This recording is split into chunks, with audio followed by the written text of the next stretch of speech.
na carta aos Efésios mesmo, aí no capítulo 4 ainda. A gente vai ter a nossa meditação dessa noite.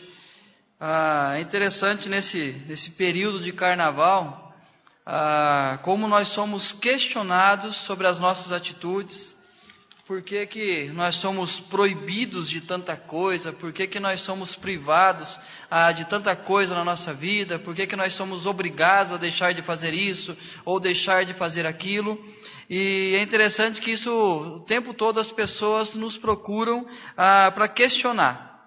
E eu escutando uma rádio aqui da cidade, e o pessoal ligava tal, aí o apresentador perguntou para a pessoa qual seria a fantasia que ela sairia no carnaval. A resposta do ouvinte foi o seguinte: não, eu não gosto de sair assim, eu não vou sair fantasiado.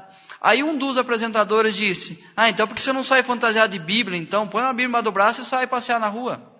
Aí eu fiquei pensando naquilo, né? Como as pessoas olham para a nossa vida tendo dó de nós. Como as pessoas têm dó daquele que é cristão nesse período de festa, de aproveitar tudo aquilo que está sendo feito. E assim ao longo do ano. Sempre quando alguém nos convida para uma festa, ele olha para nós e pergunta: você pode? Ou quando quer oferecer alguma coisa, pergunta se nós fazemos aquilo. E aí sempre vem com aquela brincadeira: mas é que a religião dele não permite. E aí, se eu perguntar de forma sincera para vocês, qual dia da sua vida você foi amarrado, algemado, preso para deixar de fazer alguma coisa?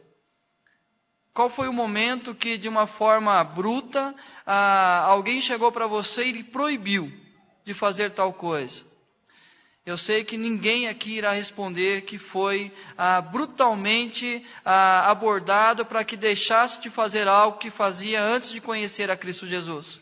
Mas se eu perguntar a cada um que já conheceu a Cristo, se sente falta dessas coisas, daquilo que o mundo tenta nos pressionar, a pessoa vai dizer: não. Sabe que eu nem senti quando eu deixei de fazer? Eu nem me lembro a última vez que isso aconteceu na minha vida. Já não há mais vontade de escolher essas coisas. E aí nós vamos entender a mudança que Cristo faz na vida de cada um de nós. E são essas mudanças que nós devemos focar na nossa vida. Aquilo realmente que nos traz uma esperança, que nos traz uma paz no nosso coração, que nos faz levantar todos os dias pela manhã e andar com cabeça erguida em meio às pessoas, sem vergonha daquilo que nós estamos fazendo. Sem a vergonha daquilo que nós escolhemos fazer na nossa vida, sem um sentimento de culpa que nos leva a nos esconder das pessoas e principalmente sem a necessidade de uma quarta-feira para ser uma quarta-feira penosa, onde devemos nos arrepender de tudo aquilo que fizemos que trouxe sofrimento para a nossa vida, e muitos deles ao longo de todo um ano, e muitos infelizmente para o resto de suas vidas. O texto aí de Efésios, no capítulo 4, a partir do versículo 20, nós já lemos esse texto, a gente vai ler agora até o versículo 32. Efésios capítulo 4, versículo 20 ao 32. Diz assim: mas não foi assim que aprendestes a Cristo, se é que, de fato, o tendes ouvido e nele fostes instruídos, segundo é a verdade em Jesus, no sentido de que, quanto ao trato passado, vos despojeis do velho homem, que se corrompe segundo as concupiscências do engano, e vos renoveis no espírito do vosso entendimento, e vos revistais o novo homem, criado segundo Deus, em justiça e retidão, procedentes da verdade. Por isso, deixando a mentira, fale cada um a verdade com o seu próximo, porque somos membros uns dos outros. Irai-vos e não pequeis. Não se põe o sol sobre a vossa ira, nem deis lugar ao diabo. Aquele que furtava, não furte mais. Antes, trabalhe, fazendo com as próprias mãos o que é bom, para que tenha com que acudir ao necessitado. Não saia da vossa boca nenhuma palavra torpe, e sim unicamente a que for boa para edificação, conforme a necessidade, e assim transmita a graça aos que ouvem. E não entristeçais o Espírito de Deus, no qual fostes selados para o dia da redenção. longe de vós toda amargura e cólera e ira e gritaria e blasfêmias, e bem assim toda malícia. Antes, sede uns para com os outros benignos, compassivos, perdoando-vos uns aos outros, como também Deus em Cristo vos perdoou. Vamos orar mais uma vez, pedindo a Deus que fale ao nosso coração através da sua palavra. Pai, nós estamos diante da palavra do Senhor, que foi lida e será pregada. Deus, será anunciada esta palavra. O que nós pedimos a Deus é a tua orientação.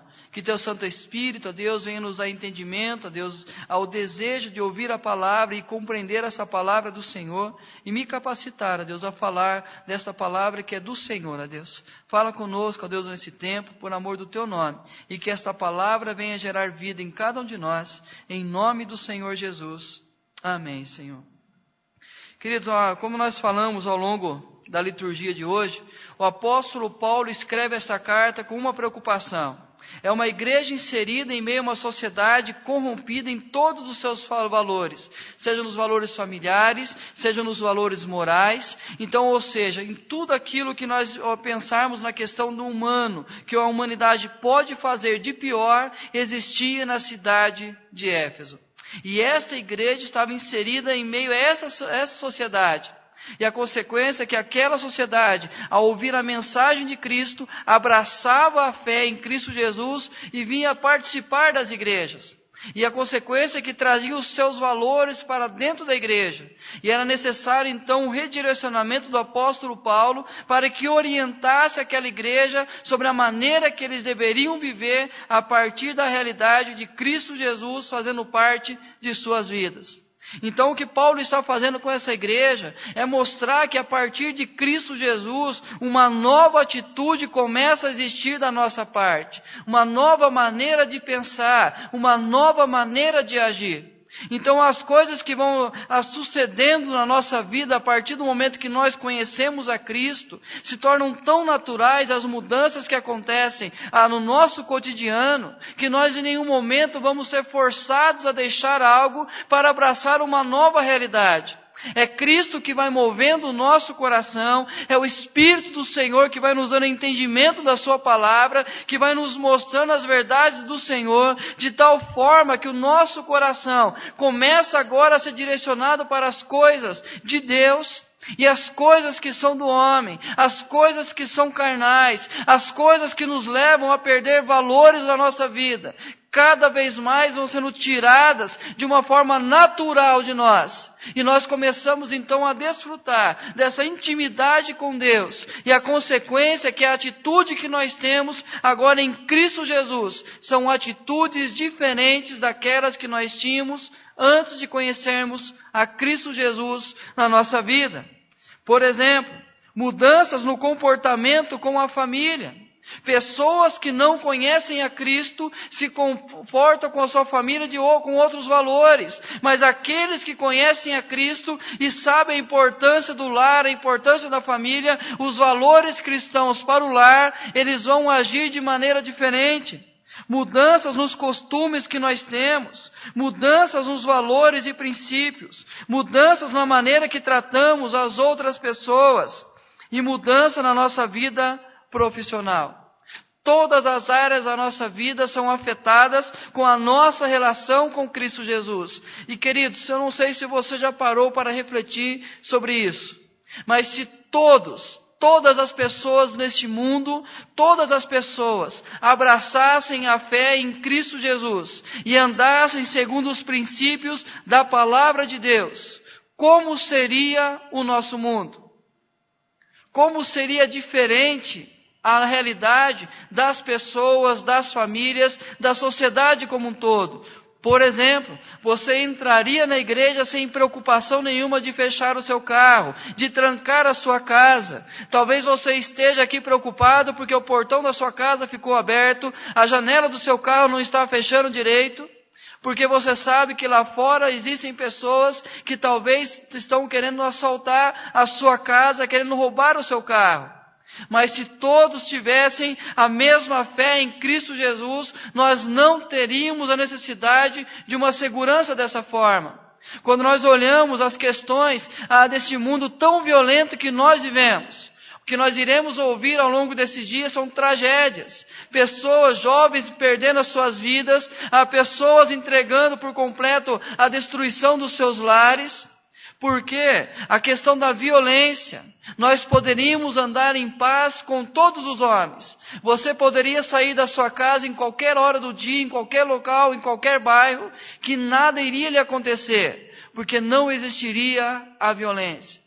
Então, tantas outras coisas, tantas outras atitudes que acontecem em nosso meio, que nós somos surpreendidos todos os dias, não aconteceriam se todas as pessoas abraçassem a fé em Cristo Jesus.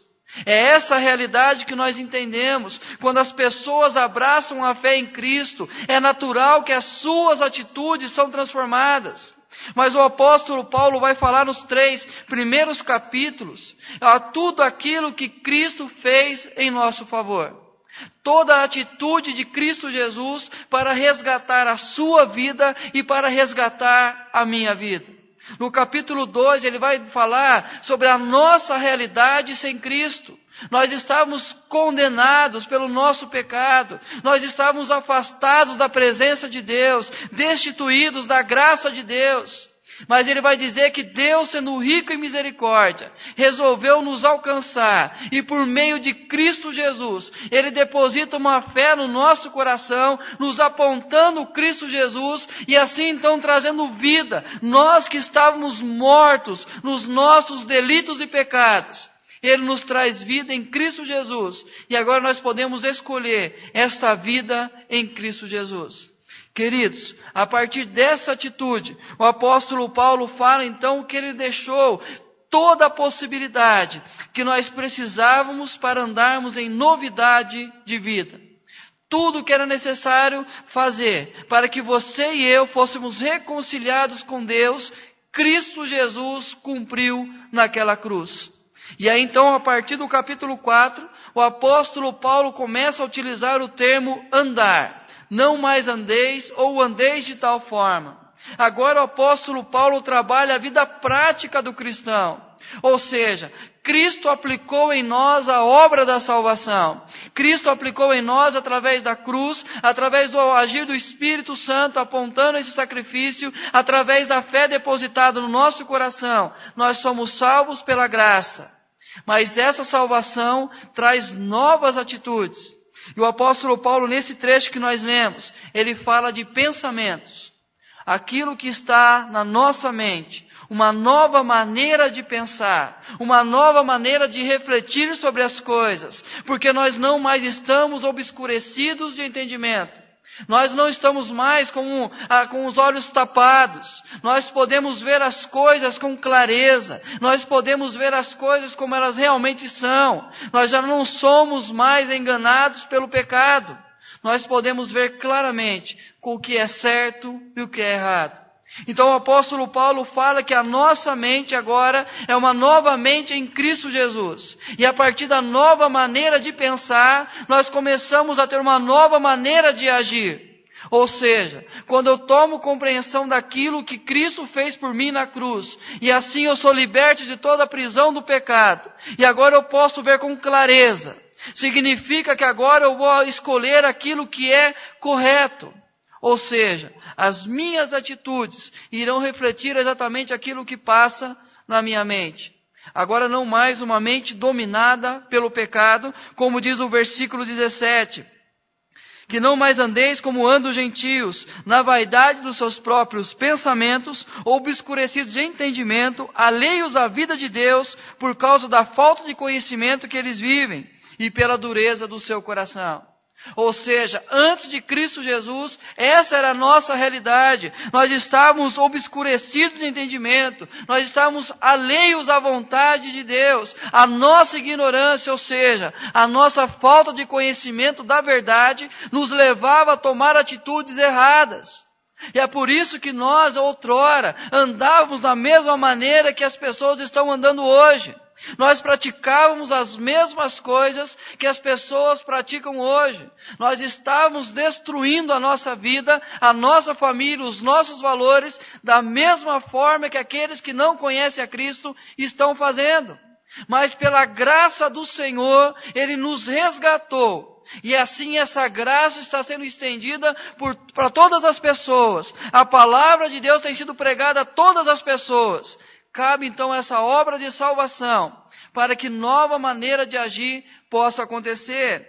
E como acontecer essa nova atitude na nossa vida? Novas atitudes é resultado de uma nova maneira de pensar. Essas novas atitudes que nós temos em Cristo Jesus nada mais é do que o resultado de uma nova maneira de pensar, de refletir, de olhar a vida. Ele fala da inutilidade de pensamentos obscurecidos no entendimento. Pensamentos daqueles que estão obscurecidos, aqueles que não conseguem ver com clareza, não têm utilidade nenhuma. Separados da vida de Deus, porque são ignorantes quanto ao respeito de Deus. Ou seja, as pessoas, apesar de viverem nessa realidade, não têm respeito com as coisas de Deus, não têm respeito com aquilo que Deus criou. E queridos, não estou dizendo na questão de carnaval, eu não quero entrar nessa questão. O que eu estou dizendo é o que estão fazendo com a família, o que estão fazendo com as suas próprias vidas, o que estão fazendo com aquilo que Deus deu para vocês, ou seja, o que Deus tem dado a cada um de nós, de uma forma tão especial, tão graciosa. O que nós temos feito com aquilo que Deus tem dado a cada um de nós? Corações endurecidos, entregues à depravação, somos chamados a pensar de uma forma diferente. A realidade é que a atitude diferente deve começar na nossa mente, na nossa maneira de ver as coisas, na nossa maneira de refletir sobre a realidade deste mundo. E não precisa, querido, ser tão sábio assim. Basta você apenas amanhã de manhã, ao acordar, ao olhar os noticiários. E você vai perceber qual é o resultado de tudo isso. Basta você começar a olhar ao redor das pessoas do seu trabalho, as pessoas que você convive, que não conhecem a Cristo, e ver a realidade da vida que estão vivendo.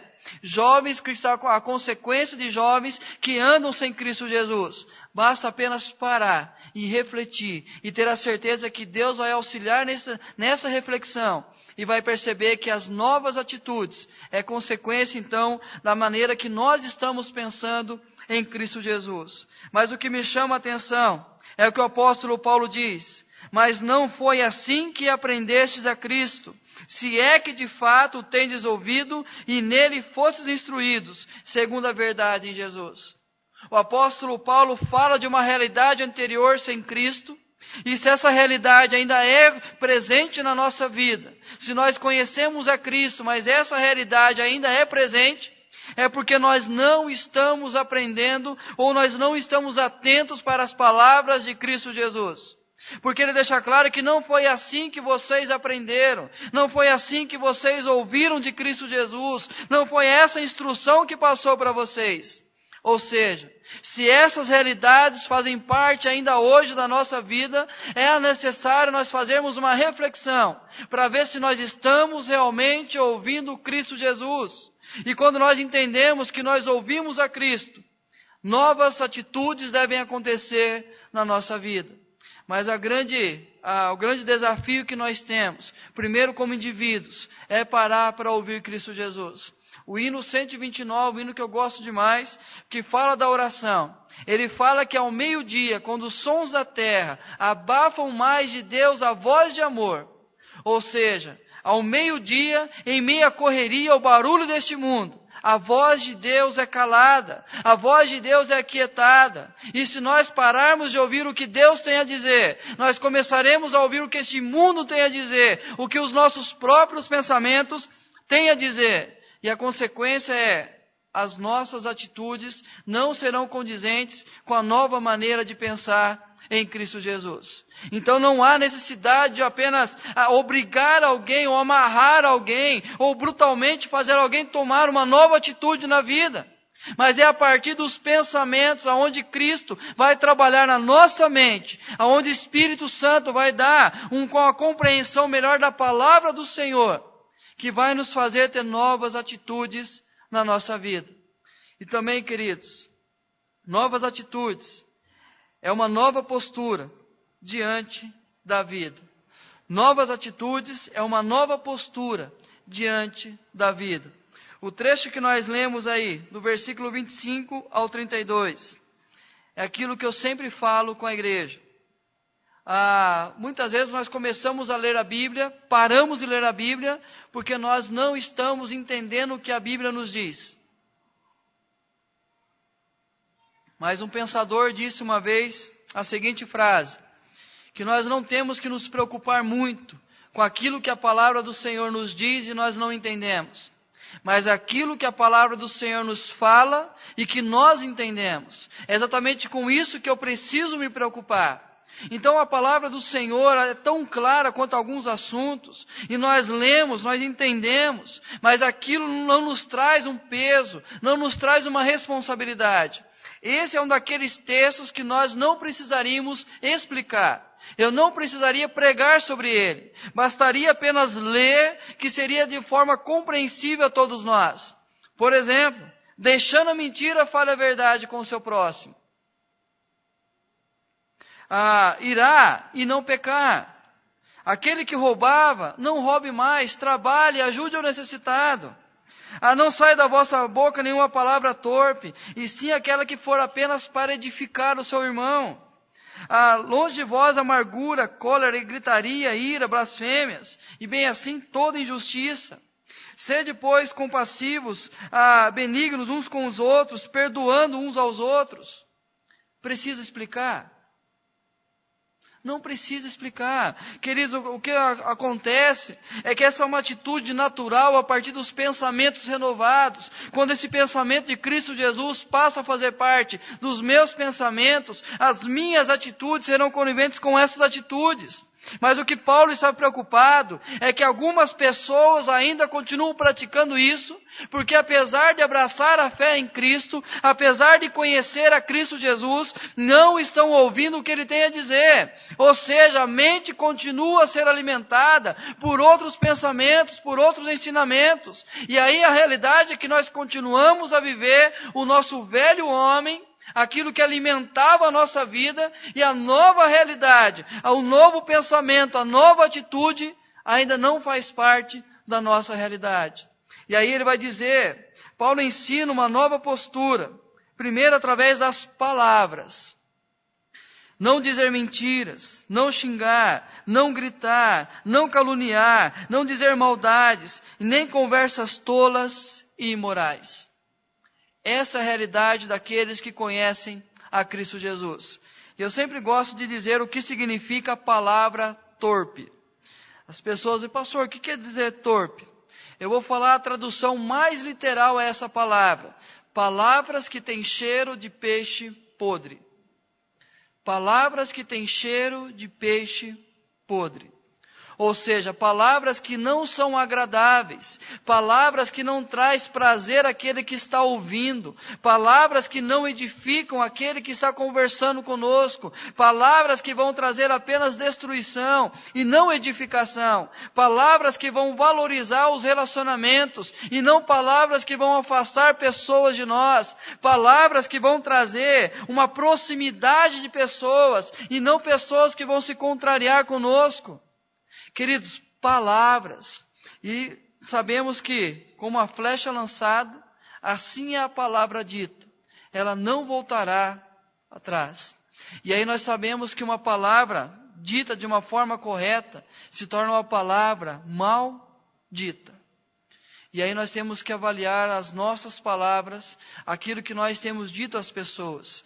Pessoas, queridos, de uma forma extrema, cometem suicídio, porque uma palavra dita a elas se tornou maldita em suas vidas. Basta olharmos a forma que nós criamos os nossos filhos, dizendo que Deus vai castigar, que Deus vai punir essas crianças, que Deus está esperando a criança errar para que sejam punidas, e elas crescem com medo de Deus, achando que Deus apenas vai vingar das suas atitudes.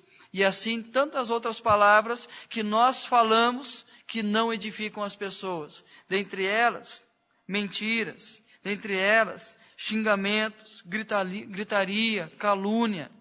Queridos, a nossa palavra deve ser moderada. O apóstolo Paulo aos Colossenses diz que a nossa palavra deve ser temperada com sal, para responder todos aqueles que questionam sobre a nossa fé. Nós temos que falar de maneira sábia com as pessoas. E aí então, se nós falarmos de maneira áspera com as pessoas, a certeza que nós teremos é que nós apenas conseguiremos um inimigo na nossa vida. Então nós precisamos aprender a falar, usar as palavras para abençoar. E o que me chama a atenção nesse texto é que diz: conforme a necessidade. Fale conforme a necessidade, e assim transmita graça aos que ouvem. E uma lição importante para nós: nem todo tempo é necessário falar. Nem todo tempo é necessário dar uma resposta, conforme a necessidade. Meus 2 primeiros anos de ministério, quando eu ia aconselhar alguém, quando alguém me procurava para conversar, cada palavra que a pessoa dizia, eu na minha mente já começava a procurar uma resposta. E aquilo que ela falava, eu já dava uma resposta pronta para ela.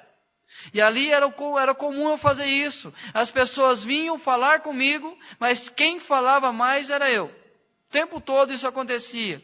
E aí Deus começou a incomodar o meu coração, porque aquelas pessoas vinham para serem ouvidas.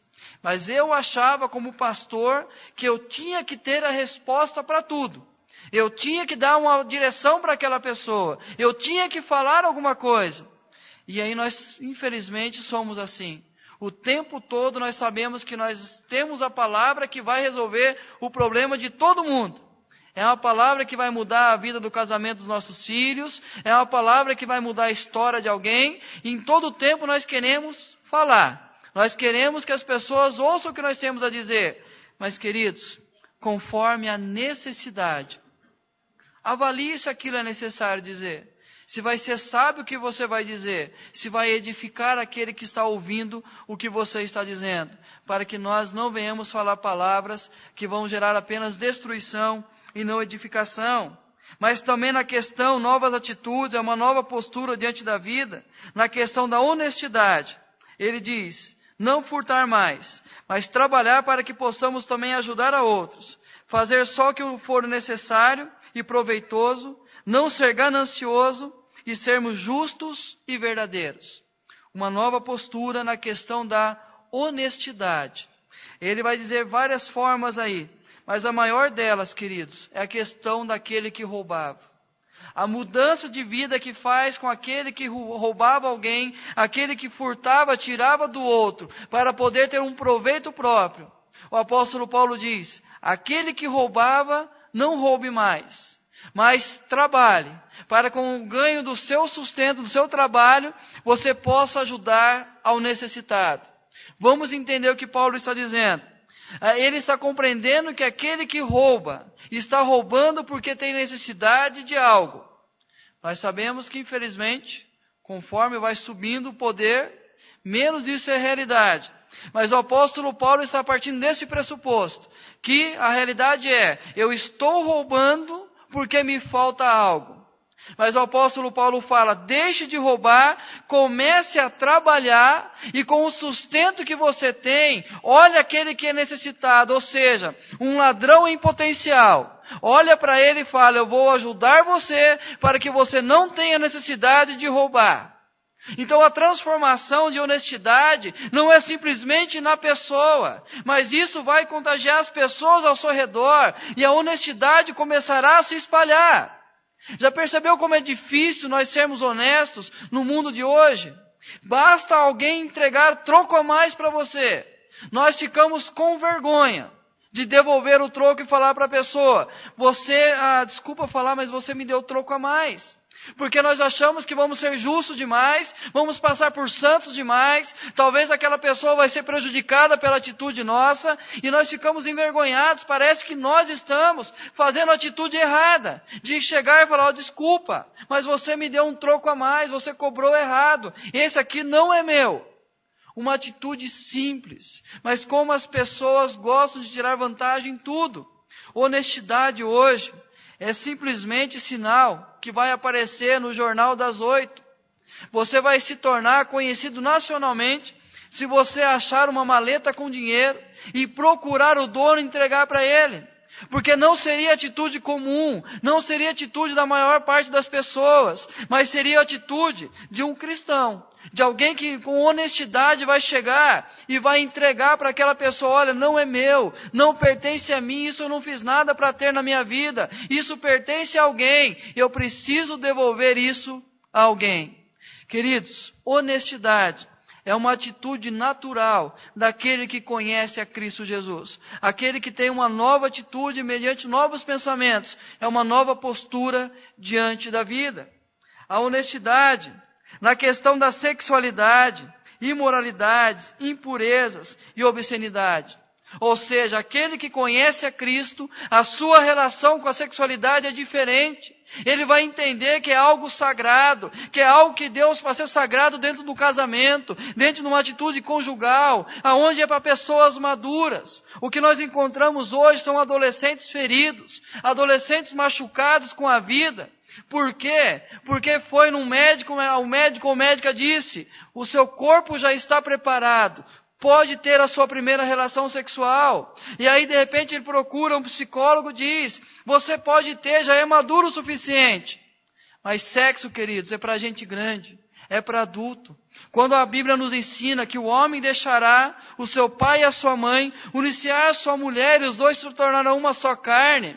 Ou seja, quando a pessoa é madura o suficiente para deixar pai e mãe e ter capacidade de assumir uma família, assumir um lar, aí sim ele está preparado para essa atitude. Quando ele está preparado para ser responsável por uma família.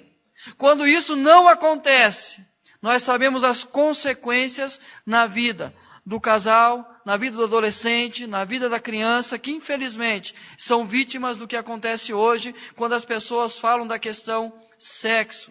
Mas aquele que é novo, a ter uma nova atitude mediante a fé em Cristo Jesus, a maneira que ele olha a questão da sexualidade é uma bênção de Deus para dentro do casamento, aonde vai ser o melhor sexo seguro que pode existir. Fora dele não há como ser um sexo seguro, porque vai trazer peso na questão da consciência, na questão das suas atitudes. Um dia eu ouvi um pastor dizendo, aonde ele foi para a lua de mel com a sua esposa, voltando, foi visitar o seu sogro e a sua sogra. Ele disse: quando eu cheguei na porta, eu olhei nos olhos com a maior tranquilidade e paz no coração, porque eu sabia que eu fiz foi diante do Senhor. E aí ele perguntou aos jovens: e vocês, jovens? Quando você olha para as pessoas ao seu redor, quando você olha para o pai e para a mãe daquele que você está saindo, você tem tranquilidade no coração, você tem paz? Ou tem um peso tremendo que você guarda? Ou você tem vergonha daquilo que você está fazendo? Essa é a nova realidade daqueles que estão em Cristo Jesus. Mas também na questão de relacionamentos, não praticar o mal, mas a bondade, a compaixão e o perdão. Aquele que está em Cristo Jesus, a nova postura, uma nova maneira de pensar, a nova postura diante da vida, os relacionamentos são diferentes. Há perdão, há compaixão, há amor, há maneira de entender que o outro é importante na sua vida. E aí que nós encontramos na questão de relacionamentos mundo afora hoje. Lembro-me, há muito tempo atrás, esses programas infantis, uma escolinha que era de alunos ali, e tinha uma musiquinha. A música dizia: ame apenas aqueles que te amam. Essa era a música que ensinava as nossas crianças, que hoje estão com a média de 18 a 20 anos. Aprenderam? Ame apenas aqueles que te amam. E aí então nós entendemos que o mundo vive dessa forma. Nós só iremos amar as pessoas que nos amam. E infelizmente nós só nos importamos com as pessoas que são importantes com a gente. Ou seja, aquelas pessoas que eu preciso delas. Os nossos relacionamentos são interesseiros demais. Se um momento da vida eu preciso de alguém, aquele alguém é importante para responder às minhas necessidades. Naquele momento ele se torna o meu melhor amigo. Se é o gerente da empresa que pode me dar uma promoção, todos os dias eu vou perguntar como ele está. E aí, certa vez, numa faculdade, o professor faz uma pergunta na prova: qual é o nome do zelador da faculdade? Qual é o nome do zelador dessa faculdade? Ninguém soube responder. porque não importava.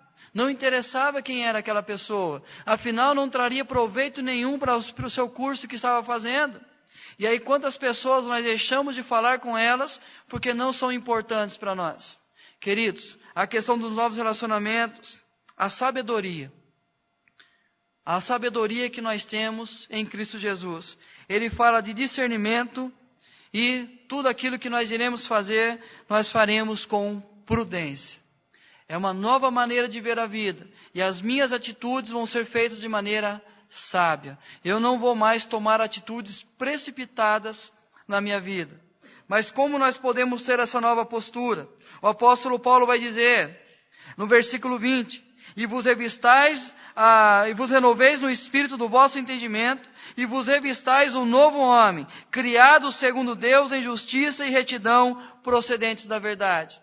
Quando eu tomar posse daquilo que Cristo já fez por mim, quando eu tomar posse daquela nova realidade, da nova vida que Cristo já conquistou por mim na cruz, eu simplesmente entender que aquilo agora é possível para mim, que agora eu consigo ser honesto, eu consigo abençoar através das palavras, eu consigo manter a pureza, eu consigo edificar os meus relacionamentos, eu consigo ser sábio, porque agora eu tenho uma nova atitude em Cristo Jesus. Cristo conquistou a minha vida e me deu essa liberdade de ver essa nova realidade. Mas, encerrando, e como eu sempre digo, quando o pastor fala que está encerrando, é da mesma forma que o garçom lhe traz os pratos numa pizzaria. Apenas para você se ajeitar no banco e virar mais meia hora de espera. Mas fica tranquilo que nós iremos terminar o mais breve possível. Versículo 20 ao 24. Ele vai falar dessa realidade agora. Novas atitudes é o resultado de uma nova influência. Eu preguei alguns dias atrás e a pergunta que eu fiz foi: quem são os nossos mentores? Quem são as pessoas que influenciam a nossa mente? Salmo 1, como que começa o Salmo 1? Bem-aventurado o homem que não anda no conselho dos ímpios.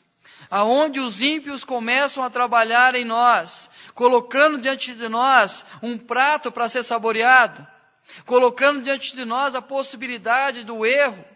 Não, começam a trabalhar na nossa mente, começam a dar conselhos para nós, começam a tentar influenciar os nossos pensamentos. E como continua o versículo do capítulo dos primeiros Salmos? Não se detenha no caminho dos pecadores. Você começou a ouvir aquilo lhe chamou a atenção, aquilo se tornou atraente. Um exemplo bem prático, eu dei esse exemplo esse dia na igreja do Igaçaba. Bem prático. Você está colocando lixo para fora da sua casa, quando você escuta as vizinhas conversando, falando mal de alguém. Aquilo você ouviu, lhe chamou a atenção, despertou a curiosidade.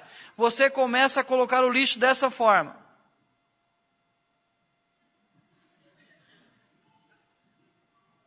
Aí você nunca ajeita tão bem o lixo como você está ajeitando naquele dia.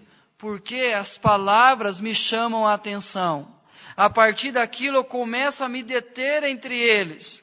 E qual é a atitude seguinte? Bem-aventurado o homem que não anda no conselho dos ímpios, não se detém no caminho dos pecadores e não se assenta. Terceiro passo, ouviu a conversa, parou para ouvir e foi lá e começou com a seguinte frase: e não é só isso, eu sei mais coisas a respeito dela. E aí continua aquela conversa. Ou seja, novas atitudes é resultado de uma nova influência. O que está chamando a nossa atenção? O que nós estamos ouvindo? Quem tem influenciado a nossa mente?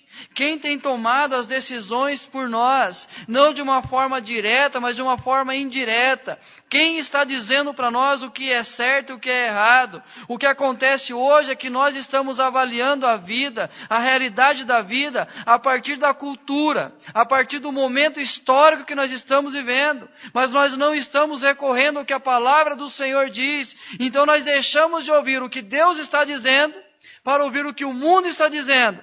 E a realidade é, nós iremos fazer as mesmas coisas que eles estão fazendo. Mas uma nova atitude é resultado de uma nova influência. Durante a nossa vida recebemos influências de toda parte, possibilitando que nos desviemos daquilo que Deus tem para a nossa vida. A única influência que podemos ter em nossa vida é a de Cristo Jesus. Se de fato o tendes ouvido e nele foste instruído. Quem é que está nos ensinando? Quem é que está nos orientando a respeito da vida? O apóstolo Paulo fala que nós devemos ouvir o que Cristo tem a dizer, o que Cristo fala acerca de tal assunto, o que Cristo me responde acerca de tal realidade na minha vida. Mas nós não paramos mais para ouvir o que Cristo tem a dizer. Nós estamos tão apressados na vida, quanto mais rápida for a resposta, mais fácil fica a nossa vida. Mas para ouvir a voz de Deus, nós precisamos de intimidade com Ele. É tirar um tempo, entrar no nosso quarto, falar em secreto. E Deus que nos ouve em secreto, nos recompensará. Ou seja, vai falar aquilo que nós precisamos ouvir. É ter a certeza que o Espírito de Deus age sobre a nossa vida. E é o Espírito Santo de Deus que vai nos dar o discernimento, o direcionamento para nós. Ou seja, tudo que nós lemos na palavra, tudo que nós ouvimos, num momento específico da nossa vida, o papel do Espírito Santo é nos trazer à memória tudo aquilo que nós ouvimos de Cristo Jesus.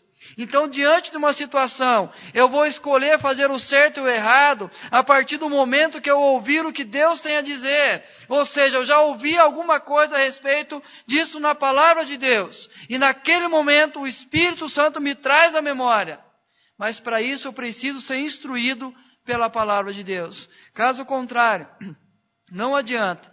O Espírito Santo não vai ter o que trazer, porque eu não ouço o que Deus tem para dizer para a minha vida. Um novo entendimento, recebemos uma nova mente, ou seja, um novo homem. Agora o oposto do velho homem. O velho era enganador e o novo agora anda em retidão e justiça procedentes da verdade. Nós temos agora uma nova influência na nossa vida. Nós estávamos obscurecidos de entendimento, alheios à vontade de Deus, porém agora nós estamos esclarecidos nos nossos entendimentos, não mais alheios à vontade de Deus, mas agora nós estamos a par do que Deus quer da nossa vida. E nós podemos agora desfrutar dessa nova realidade. Queridos, você ainda vai ser muito questionado, principalmente na quarta-feira, depois do almoço, quando você chegar no seu trabalho, ou aqueles que ainda vão trabalhar amanhã, saber o que você fez ao longo desses dias. E aí vão dizer, mas a sua igreja proíbe? Você vai dizer assim, não. Eu tenho uma nova realidade na minha vida. Agora essa nova realidade foi porque Cristo me conquistou. E esse conquistar de Cristo na minha vida me trouxe novos pensamentos. E aquilo que você faz, que é escravo do que você tem feito, Cristo me deu liberdade, e eu posso dizer que eu estou em paz, eu estou feliz, porque a certeza que eu tenho é que os meus dias não precisam de apenas um momento de festa para se alegrar, mas eu tenho a certeza que em Cristo Jesus eu serei bem-aventurado. Por quê? Porque eu não vou andar no conselho dos ímpios, eu não vou me deter no caminho dos pecadores e também não vou me assentar na roda dos escarnecedores. Eu vou simplesmente desfrutar, como ele diz, da árvore que é plantada junto à corrente das águas, no seu devido tempo dará o seu fruto. Que Deus nos abençoe e nos capacite a andar uma nova atitude, uma nova postura e uma nova influência diante desse mundo que infelizmente nós sabemos a realidade que ele está. Que Deus nos abençoe. Temos aqui aqueles que nos acompanharam pela internet. Registro 1, brincadeira. É que tem uma família de registro que diz que assiste o culto todo domingo, mas nenhum dia foi falado o nome de registro aqui. Então, a partir de hoje já coloca aqui, ó, registro. Araraquara 20, Ribeirão Preto 5, Paraná, não foi identificada a cidade 3, São Paulo também 2, Franca 2, Londres 1, 2, Minas Gerais, Pará, Alagoas, Maceió, Uberaba, Uberlândia, Bauru, Campinas e São Carlos, todos nós tivemos uma conexão. Total de 42 conexões nessa noite. Que Deus abençoe, que essas novas atitudes façam parte dessa realidade da vida de vocês também. Antes de nós encerrarmos o